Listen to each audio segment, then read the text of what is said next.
Friends, welcome to Hyderabadi రుచులు. ఇప్పుడు మనం ఫిష్ ఫ్రై తయారు చేయడం చూద్దాం.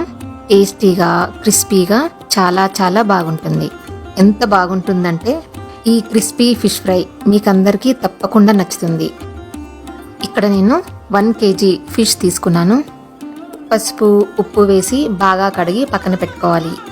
మసాలా ప్రిపేర్ చేసుకుందాము. ఒక బౌల్లో 2 టీ స్పూన్స్ కారం పొడి, అంటే మీ కారాన్ని బట్టి ఎక్కువ తక్కువ వేసుకోవచ్చు. 1.5 టీ స్పూన్ లేదా టేస్ట్కి తగినంత సాల్ట్ వేసుకోవాలి. 1/2 టీ స్పూన్ పసుపు, 1 టీ స్పూన్ ధనియాల పొడి, 1/2 టీ స్పూన్ జీలకర్ర పొడి, 1/2 టీ స్పూన్ గరం మసాలా పొడి, 1 టీ స్పూన్ అల్లం వెల్లుల్లి పేస్ట్, 1 టేబుల్ స్పూన్ నిమ్మరసం వేసుకొని కలుపుకోవాలి. కొన్ని వాటర్ వేసుకుంటూ పేస్ట్లా తయారు చేసుకోవాలి. మరీ ఎక్కువ వాటర్ వేసుకోవద్దు. ఈ మసాలా పల్చగా అవుతే ముక్కలకి పట్టదు. ఇలా మొత్తం అంతా మిక్స్ చేసుకున్న తర్వాత ఈ మసాలాని ఒక్కొక్క ముక్కకి బాగా పట్టించాలి.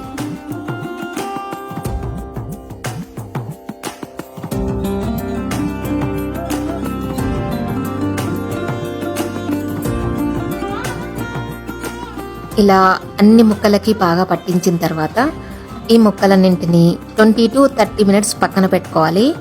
ఫ్రిడ్జ్లో పెట్టుకుంటే ఇంకా బాగుంటుంది. 1/2 hour తర్వాత ఒక వెడల్పాటి ప్యాన్ తీసుకొని దాంట్లో 3 to 4 టేబుల్ స్పూన్స్ ఆయిల్ వేసుకొని వేడి చేసుకోవాలి.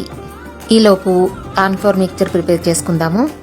ఒక వెడల్పాటి బౌల్ తీసుకొని దాంట్లో 2 టేబుల్ స్పూన్స్ మైదా పిండి, 2 టేబుల్ స్పూన్స్ కార్న్ఫ్లోర్ వేసుకోవాలి. 1/2 teaspoon salt, 1/2 teaspoon pepper powder వేసుకోవాలి. బాగా మిక్స్ చేసుకుని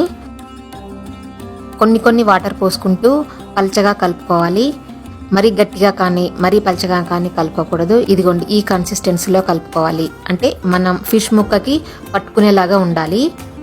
ఇప్పుడు మనం మ్యారినేట్ చేసి పెట్టుకున్న ఫిష్ ఫ్రై ముక్కలు ఉన్నాయి కదా, వాటిని ఒక్కొక్కటి ఈ మిక్చర్లో డిప్ చేసుకోవాలి.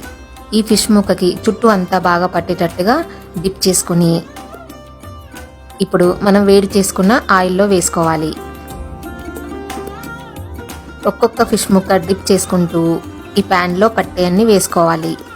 లో మీడియం ఫ్లేమ్లో పెట్టుకొని వేయించుకోవాలి. హై ఫ్లేమ్లో అస్సలు పెట్టొద్దు. 2 నిమిషాల తర్వాత నెమ్మదిగా రెండో వైపుకు తిరగేసుకోవాలి. జాగ్రత్తగా తిరగేసుకోవాలి, లేదంటే ఫిష్ ముక్కలు విరిగిపోయే ఛాన్స్ ఉంది. కనిపిస్తుంది కదా, ఇలాగా జాగ్రత్తగా తిరిగేసుకోవాలి. చూడండి, మసాలా ఎక్కడ ఆయిల్లో పడలేదు. అంటే మనం పిండిలో డిప్ చేసుకున్నాం కదా, ముక్కకున్న మసాలా అంతా ఆయిల్లో పడదు. ముక్కలు కూడా చాలా క్రిస్పీగా టేస్టీగా చాలా బాగుంటాయి.